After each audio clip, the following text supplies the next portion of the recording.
আসসালামু আলাইকুম আরহামাতুল্লাহ।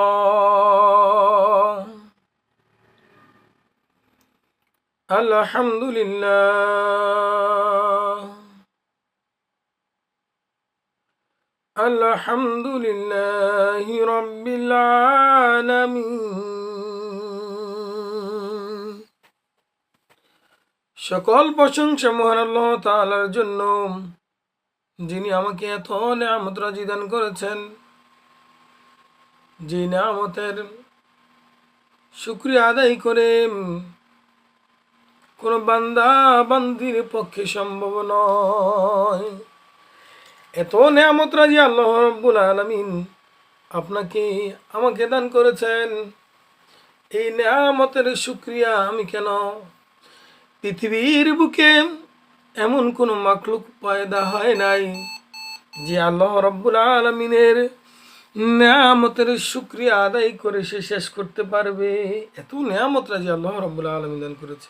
ও আল্লাহ, মাফ করে দাও, তোমার নিয়ামতের শুকরিয়া আদায় করতে পারি না মাওলা।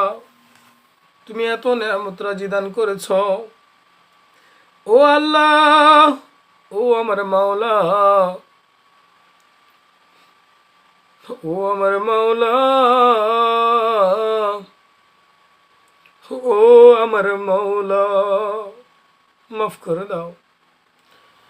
যাই হোক, আমি আল্লাহ রাব্বুল আলামিনের দরবারে আজকে যে আলোচনা করব, আপনাদের সামনে যে নিয়ে আসবো কোরআনের এবং হাদিসের আলোকে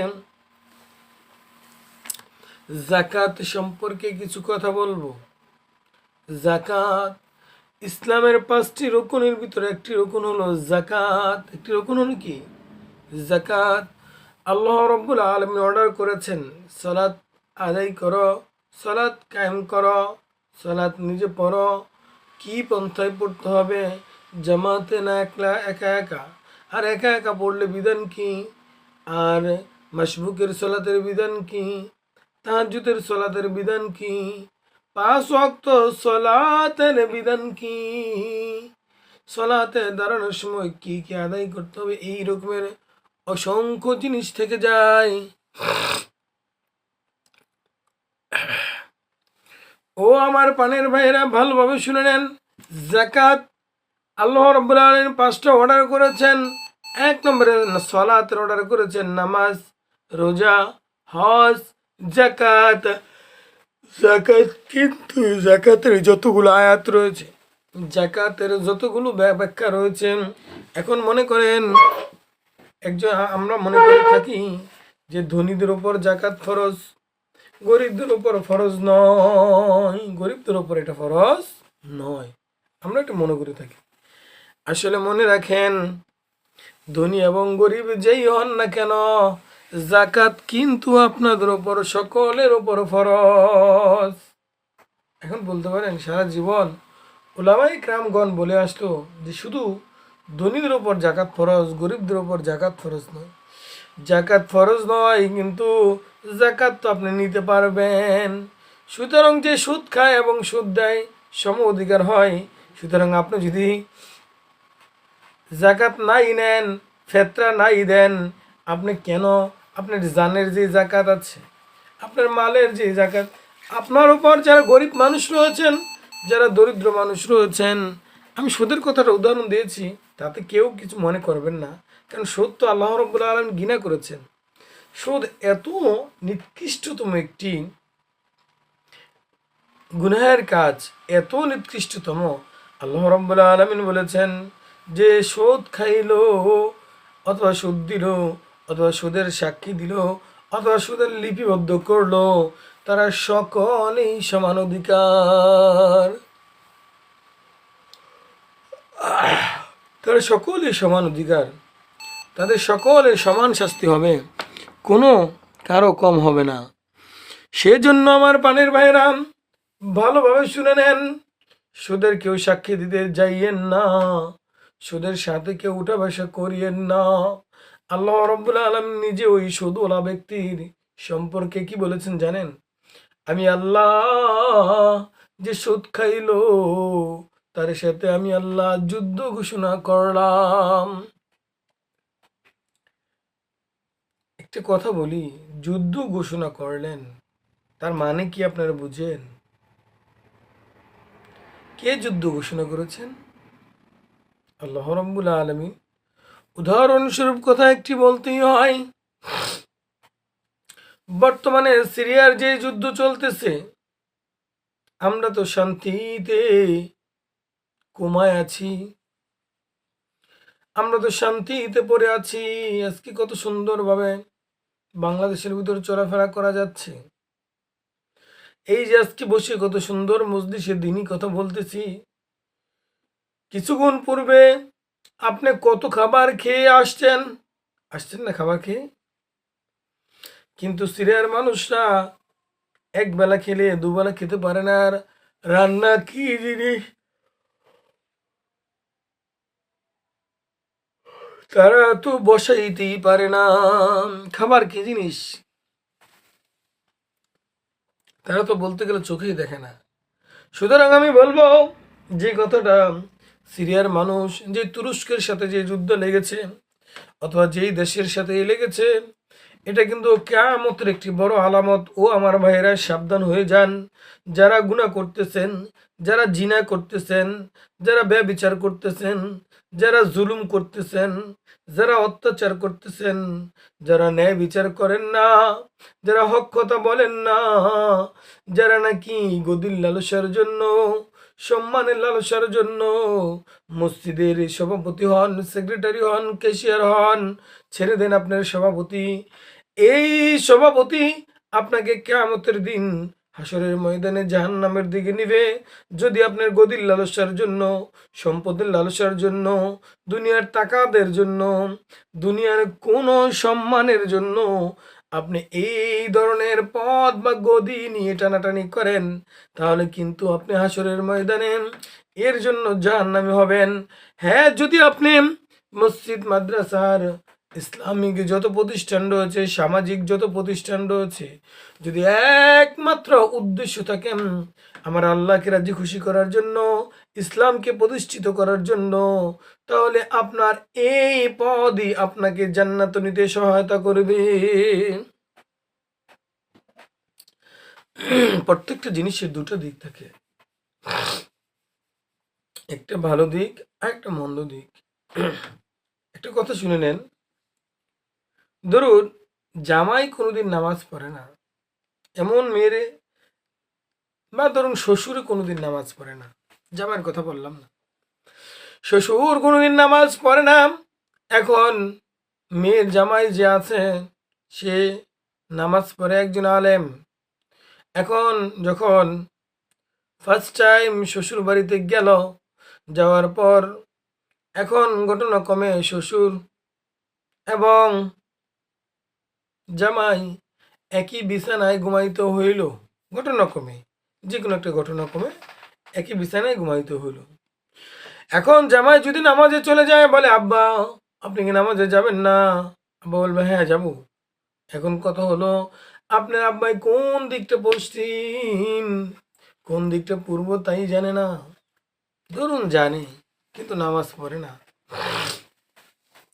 ওই দিন যে জামাইয়ের সাথে নামাজ পড়তে গিয়েছে, ওই নামাজের নি কোনো নেক হবে? এখন বলতে পারেন নেক তো হবে।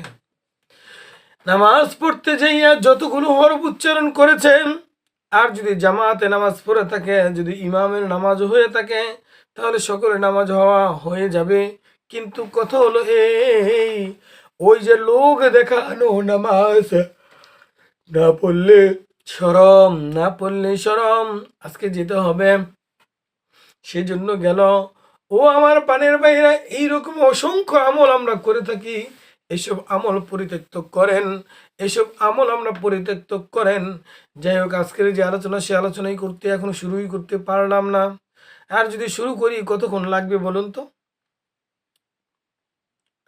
যাই হোক আমার পানির ভাই, আমি মূল কথাটা এটাই বলতে চাইছিলাম যে সিরিয়ার এবং তুরস্কের যুদ্ধ লাগার পর যদি সিরিয়ার লোক তুরস্কের কোনো ব্যক্তিকে দেখে, তাকে কি জীবিত রাখবে না মেরে ফেলবে, না তাকে কারায়, না তাকে কয়েদখানায় বন্দি করে রাখবে, সেটা আপনার আমার চেয়ে ভালো জানেন। বলেন তো কোথায় রাখবে? না দেখার সাথে সাথে গুলি করে উড়িয়ে দিবে। আর যদি কোনো রকমের ইনফরমেশন নেওয়ার ইচ্ছা থাকে তাহলে তাকে বিভিন্ন রকমের শাস্তি দিয়ে, বিভিন্ন রকমের যন্ত্রণা দিয়ে, বিভিন্ন রকমের আযাব দিয়ে তাকে একটি আবদ্ধ ঘরে বন্দি করে রেখে তার কাছ থেকে কিছু তথ্য নেওয়ার চেষ্টা করবে। কিন্তু আমার আল্লাহ রাব্বুল আলামিন হাসরের ময়দানে কি আপনাদের কাছে তথ্য নিতে হবে? তথ্যের জন্য দুজন লিখে দেয় নাই, একজন ফেরেশতা আর একজন ফেরেশতা। দুজন ফেরেশতাকে লিখে দিয়েছেন, ভালো কাজ করলে তুমি এ লিখবা, মন্দ কাজ করলে তুমি তা লিখবা। তবে মন্দ কাজ যদি আমার বান্দা না করে লিখবা না, সাবধান করে দিয়েছেন। উদাহরণস্বরূপ একটা কথা বলি, কেউ যদি ন্যাক কাজ করার জন্য নিয়ত করে, আমি সংক্ষেপে কথাটা বলবো, আসলে আলোচনা অনেক লম্বা হয়ে যাচ্ছে, আমি মূল আলোচনা এখনো প্রবেশই করতে পারিনি। দেখুন, দুই কান্দে দুটো ফেরেশতা রয়েছে। ফেরেশতারা বলল, আপনি ধরুন বা আমি ধরুন, এই মুহূর্তে আমি নিয়ত করলাম যে আজকে আমি একটা জিনিস চুরি করব। কি করব? যারা চুরি করে তারা কিন্তু অনেক পূর্ব থেকে প্ল্যান করে। যারা চোর তারা কিন্তু অনেক আগে থেকেই পরিকল্পনা করে কিভাবে চুরিটা করবে। একদিন ভাবে, 2 দিন ভাবে, 3 দিন ভাবে, 6 দিন, 1 মাস, 2 মাস, 6 মাস, এরকম ভাবতেই থাকে। এরকমের ভাবতেই থাকে। তো অনেক দিন ভাবার পর বা অনেকক্ষণ ভাবার পর নির্দিষ্ট একটা সময়ে সে চুরি করার জন্য প্রবেশ করে। অর্থাৎ তার যে এই পরিকল্পনা ভাবা,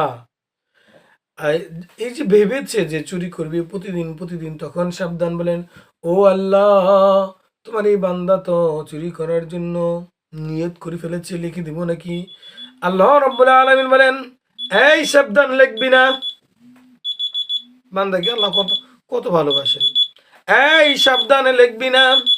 কেন লিখবো না? লিখবি না, আমার বান্দা তো এখনো গুনাহ করেনি। এখনো আমার বান্দা গুনাহ করেনি। যদি গুনাহ করে তখন তুই লিখবি, এর আগে কিন্তু লিখবি না।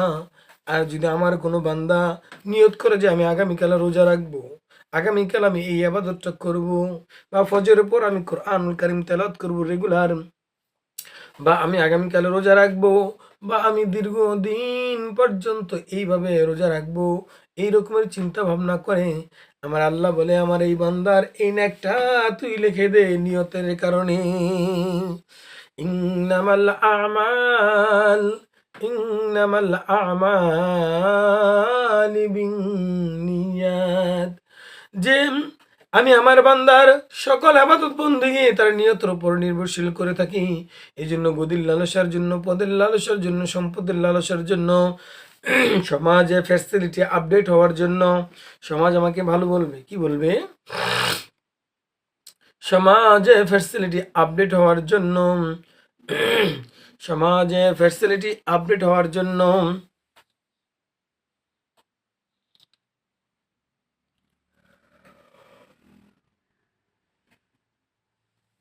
যে নাকি মসজিদের সভাপতি হয় তার কোনো নেক হবে? কি বলেন? যাই হোক, আমার আলোচনা যে আমি বলতেছিলাম, সিরিয়ার এবং তুরস্কের যুদ্ধ যারা লেগেছেন, কাউকে কয়েদখানায় নিবে, কিন্তু আল্লাহ রাব্বুল আলামিনের কয়েদখানায় নেওয়ার নিয়ে আপনার তথ্য নেওয়ার প্রয়োজন নেই। আপনি যা করেছেন সম্পূর্ণ দলিল রয়েছে, সম্পূর্ণ দলিল রয়েছে। এবং পাশাপাশি ওই দলিলের কথা যদি আপনি বিশ্বাস না করেন, আপনার হাতকে তো আপনি বিশ্বাস করবেন, আপনার পাকে তো আপনি বিশ্বাস করবেন, আপনার ঠোঁটকে তো আপনি বিশ্বাস করবেন, আপনার নাককে তো আপনি বিশ্বাস করবেন, আপনার চোখকে তো আপনি বিশ্বাস করবেন না, চোখের আরেকজনের। আসলে বলবে আল্লাহ, এই এ মাসুদ রানা, এই যে তোমার দুটো চোখ আছে না, তোমার কপালের উপরে ও কপালের নিচে আমি দিয়েছিলাম, আল্লাহ এই দুটো তো তোমার। হ্যাঁ তোমার। এই চোখ, কথা বল, সে কি এই কাজটা করেছে কিনা, কিভাবে করেছে বিস্তারিত বর্ণনা দে। চোখ সাথে সাথে জবান খুলে বলে দিবে, তখন কি করবেন? যাই হোক, আমি বলতেছিলাম, আল্লাহ রাব্বুল আলামিনের কোনো তথ্যের প্রয়োজন নেই, কয়েদখানায় নেওয়ার প্রয়োজন নেই, আপনাকে সরাসরি আপনার কাছ থেকে প্রমাণ নিয়ে নিবি। তো আমি এটি বলতেছিলাম, সিরিয়ার যুদ্ধে এবং তুরস্কের যুদ্ধ যখন লাগার পর তারা যদি এক পক্ষের লোক আরেক পক্ষকে দেখে দেখার পর তারা কিন্তু তাদেরকে কোনোভাবেই কোনো ক্রমে জীবিত রাখে না, তারা মেরে ফেলে। যুদ্ধ করে হোক, গুলি করে হোক, বোম ফাটিয়ে হোক, অথবা তরল দিয়ে হোক, অথবা যে কোনো পন্থায় হোক না কেন, ওই মানে বিপরীত পক্ষের লোক যাদের সাথে আমরা যুদ্ধ লেগেছি তাদের সাথে কোনো রকমের কোনো আপোষ নেই, কোনো রকমের কোনো আপোষ নেই। সেজন্য এইভাবে আল্লাহ রাব্বুল আলামিন যারা সুদ খান, যারা সুদে সাক্ষী দেন, যারা সুদ সাপোর্ট করেন, তাদের জন্য আল্লাহ রাব্বুল আলামিন এই রকমের কঠিন থেকে কঠিন শাস্তি রেখেছেন। ফিরে আসুন, তওবা করে ফিরে আসুন, এবং যে সুদকে যে সম্পদ বানিয়েছেন ওই সম্পদকে কিভাবে পরিশুদ্ধতা করবেন এই বিষয় নিয়ে যদি আলোচনা করতে যাই আজকে এই আলোচনার দিকেই চলে যাবে, আজকের যে মূল আলোচনা যাওয়াই হবে না। সেজন্য আমি আর সামনের দিকে যাচ্ছি না। আমি এখন যে মূল যে আলোচনা, যে আজকে জাকাত সম্পর্কে আলোচনা, এই প্রসঙ্গে আল্লাহ রাব্বুল আলামিন কোরআন কারীমে অসংখ্য আয়াতের ভিতর ঘোষণা করে দিয়েছেন। তার মধ্যে আমি দুটি আয়াত তেলাওয়াত করেছিলাম, সবগুলো কথা আমি বলতে পারবো না, মূল কথাই যাইতে পারবো কি তা জানি না, কারণ আলোচনা অনেক লম্বা হয়ে যাচ্ছে। আল্লাহ রাব্বুল আলামিন সূরাতুল মুমিনের 4 নম্বর আয়াতে, সূরাতুল মুমিন হলো কোরআনুল কারীমের 23 নম্বর সূরা। এই 23 নম্বর সূরার 3 নম্বর আয়াতে আল্লাহ রাব্বুল আলামিন 4 নম্বর আয়াতে আল্লাহ রাব্বুল আলামিন বলেছেন, ওয়াল্লাযীনা হুম লিয-যাকাতি ফাঈলুন ওয়াল্লাযীনা হুম লিয-যাকাতি ফাঈলুন। আল্লাহ রাব্বুল আলামিন বলেন, যারা যাকাতের ব্যাপারে কর্মতপর হয় তাদের জন্য আমি আল্লাহ রাব্বুল আলামিন স্পেশাল ঘোষণা করেছি। কি ঘোষণা শুনতে চান? দেখুন এই প্রসঙ্গে আল্লাহ রাব্বুল আলামিন সূরাতুল বাকারার 43 নম্বর আয়াতে আল্লাহ রাব্বুল আলামিন বলেছেন, ওয়াকিমুস সালাত ওয়া আতুজ যাকাত ওয়ারকাউ মা'আর রাকিন। তোমরা সালাতকে কায়েম করো, যাকাতকে প্রদান করো, এবং যারা আমার সামনে নত হও তাদের সামনে তোমরাও নত হও, অর্থাৎ রুকুকারীর সাথে রুকু করো। আমি কিন্তু আলোচনার প্রথম দিকে একটা কথা বলেছিলাম, যাকাত গরিবের উপরও ফরজ, ধনীদের উপরও ফরজ। আমার এই কথার যদি অর্থ আজকে না বলে দেই তাহলে তো আপনাদের আজকে বিতিকিচ্ছা লেগে যাবে। আল্লাহ রাসূল সাল্লাল্লাহু আলাইহি সাল্লাম একটি হাদিসের ভিতরে ঘোষণা করলেন, ও আমার সাহাবীরা ভালোভাবে শুনে নাও, কোন কালো মানুষ জান্নাতে যাবে না, কোন কালো মানুষ জান্নাতে যাবে না, কোন বুড়া মানুষ ও জান্নাতের ঘ্রাণ পর্যন্ত পাবে না, কোন বৃদ্ধা লোক কোন জান্নাতের ঘ্রাণ পর্যন্ত পাবে না। যারা কালো হয়ে জন্মিয়েছেন তারা কখনো কিন্তু জান্নাতে যাবেন না। কে বলেছেন? রাসূল বলেছেন। কিন্তু এই কথার অর্থ কি জানেন?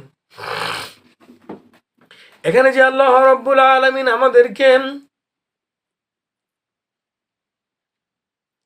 আমি যে বলেছিলাম যে ধনীদের উপর যাকাত ফরজ, গরিবের উপর যাকাত ফরজ, কিভাবে ফরজ আমি আজকে আপনাদেরকে ক্লিয়ার করে দিচ্ছি। দেখুন আল্লাহ রাব্বুল আলামিন যেইভাবে বলেছেন যে কোনো কালো মানুষ, বৃদ্ধা লোক জান্নাতে প্রবেশ করবে না, এর অর্থ হলো, এর মাতন হলো যে আল্লাহ রাব্বুল আলামিন যারা বৃদ্ধা হয়ে দুনিয়া থেকে মৃত্যুবরণ করবেন, জান্নাতে একটি নহর থাকবে, ওই নহরে একটা ডুব দিবে, ওই ডুব দেওয়ার পর সে 24 বছরের যুবক হয়ে জান্নাতে প্রবেশ করবে।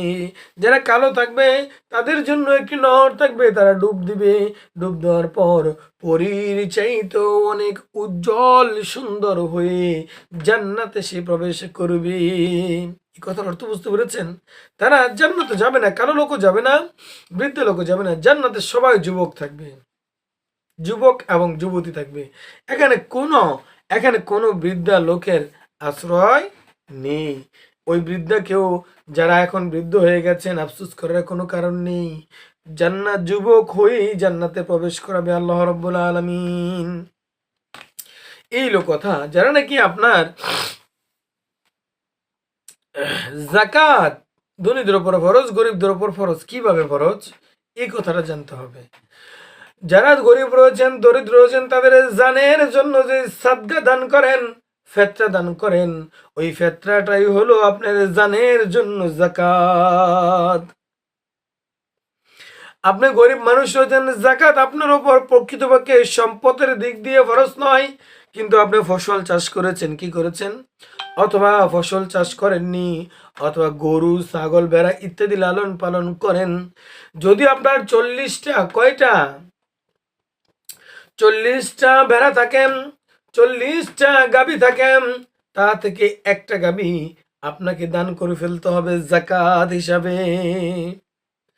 যদি আপনার 40টা দেশি মুরগি বা অন্যান্য মুরগি পালেন, তার থেকে একটা মুরগি আপনি আল্লাহ তাআলার রাস্তায় যাকাত হিসাবে দান করে দিতে হবে। এই জন্য যারা দরিদ্র মানুষ রয়েছেন, আমরা ফিতরা তো আদায় করি। কে কে আদায় করে হাত তুলুন। ফিতরা কেউ খান? এখানে কেউ আছেন? মনে হয় নাই। হাত তোলেন তো দেখি। নেই। সুতরাং আপনার উপরও যাকাত ফরজ, কিন্তু সম্পদের যদি থেকে থাকে নেশাব পরিমাণ সম্পদ, তাহলে আপনার উপর ওই নেশাব পরিমাণ সম্পদের যে যাকাত হয়েছে যাকাত ফরজ। কিন্তু বর্তমানে আপনার মুঠোর ভিতরে যা সম্পদ রয়েছে, তার জন্য সদকে জারিয়া হিসাবে জানের জন্য যাকাত। আপনার যেটা নাকি ফেতরা বলা হয়, কি বলা হয়, 273 টাকা, 300 টাকা বা এত টাকা, তুমুক টাকা, এরকমের সরকারিভাবে ঘোষণা করেছে যে যাকাতের বিধিবিধান হলো আপনার একটু কম বেশি হওয়ার কারণ কি আজকে জানতে চান? আজকে বলে দিচ্ছি। যদি আপনার গম এবং আসলে যখন আপনার যাই হোক, এই যাকাত কতটুকু ফরজ, কেন এই 273 টাকা, 270 টাকা, 280 টাকা নির্ধারণ করে, একটু ব্যাখ্যা রয়েছে। এটা হলো পণ্যের, যদি জবের দাম, চাউলের দাম অথবা গমের দাম, এসবের জিনিস একটু কম বেশি হয়, রদ বদল হয়, তাহলে আপনার যাকাতের যে জানের জন্য যে যাকাত রয়েছে, যেটা নাকি যাকাতুল ফিতরা বলা হয়, ওই ফিতরা যাকাতটি হলো আপনার জন্য কম বেশি হতে পারে। যাই হোক, আমি আলোচনা অনেক লম্বা হয়ে যাচ্ছে, আমি আর সামনের দিকে যাব না। আমি শুধু আজকে আপনাদেরকে জানিয়ে দিব আল্লাহ রাব্বুল আলামিন যাকাত সম্পর্কে কুরআনুল কারীমে কতগুলো আয়াত নাজিল করেছেন এবং কোন সূরার কোন আয়াতের ভিতর আল্লাহ রাব্বুল আলামিন যাকাত সম্পর্কে কথা বলেছেন। যারা যাকাত আদায় করেন, আল্লাহ রাব্বুল আলামিন আখিরাতে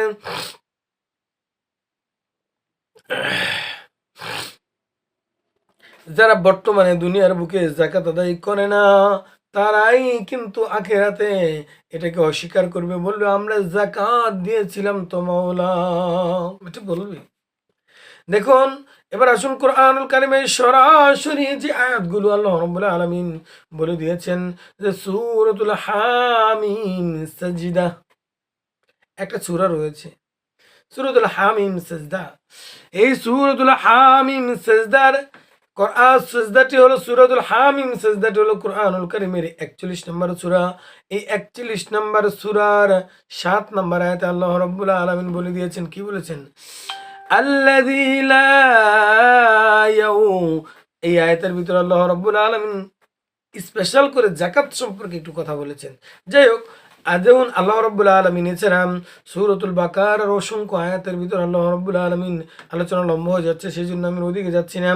শুধু আপনাদের আজকে জানিয়ে দিচ্ছি কোন কোন আয়াতে কোরআনুল কারীমের সর্বপ্রথম যে দলিল, এই দলিল দ্বারা প্রমাণ দিবেন, সেই প্রমাণের জন্য আপনারা লিখে নেন সূরাতুল বাকারার 83 নম্বর আয়াত, 23 নম্বর আয়াত, 177 নম্বর আয়াত, 211 নম্বর আয়াত, 261 নম্বর আয়াত, 271 নম্বর আয়াত, 74 নম্বর আয়াত, 277 নম্বর আয়াত। এতগুলো আয়াতে আল্লাহ রাব্বুল আলামিন যাকাত সম্পর্কে স্পষ্টভাবে তুলে ধরেছেন। এ প্রসঙ্গে সূরাতুল মাইদার 12 নম্বর আয়াতে, সূরাতুল মারিয়াম এর 31 এবং 55 নম্বর আয়াতে, সূরাতুল মুমিনুল এর 14 নম্বর আয়াতে, সূরাতুল ফাতির 29 এবং 30 নম্বর আয়াতে, সূরাতুল রুম এর 39 নম্বর আয়াতে, সূরাতুল আম্বিয়া সূরাতুল আম্বিয়ার 24 এবং 25 নম্বর আয়াতে, সূরাতুল আলী ইমরান এর 92 নম্বর আয়াতে, সূরাতুত তাওবার 41 নম্বর আয়াতে, 34 নম্বর আয়াতে, 35 নম্বর আয়াতে। এই রকমের আয়াতগুলোতে আল্লাহ রাব্বুল আলামিন যাকাত ঘোষণা করেছেন 6666টা আয়াত থেকে। এখানে যতগুলো আমি আয়াতের সংখ্যা বললাম, এই আয়াতের ভিতরে আল্লাহ রাব্বুল আলামিন যাকাত সম্পর্কে বিধিবিধান তুলে ধরেছেন। এ প্রসঙ্গে হযরত আব্দুল্লাহ ইবনে জারিন ইবনে আব্দুল্লাহ বলেন, আমি নবী করিম সাল্লাল্লাহু আলাইহি সাল্লামকে এর নিকট যাওয়ার পর আমি বায়াত গ্রহণ করেছিলাম নামাজ কায়েম করার জন্য, যাকাত দেওয়ার জন্য এবং প্রত্যেক মুসলমানদের কল্যাণ কামনা করার জন্য। আল্লাহ রাসূল সাল্লাল্লাহু আলাইহি সাল্লাম এটাকে আমাকে এর বায়াত গ্রহণ করিয়ে দিয়েছেন। এটা বুখারী শরীফের একটি হাদিস। যাই হোক, আমার প্রাণের ভাইরা, এই জন্য হযরত এরকম অসংখ্য হাদিস রয়েছে, অসংখ্য কোরআনুল কারীমের আয়াত রয়েছে, যার জন্য এই যাকাতের জন্য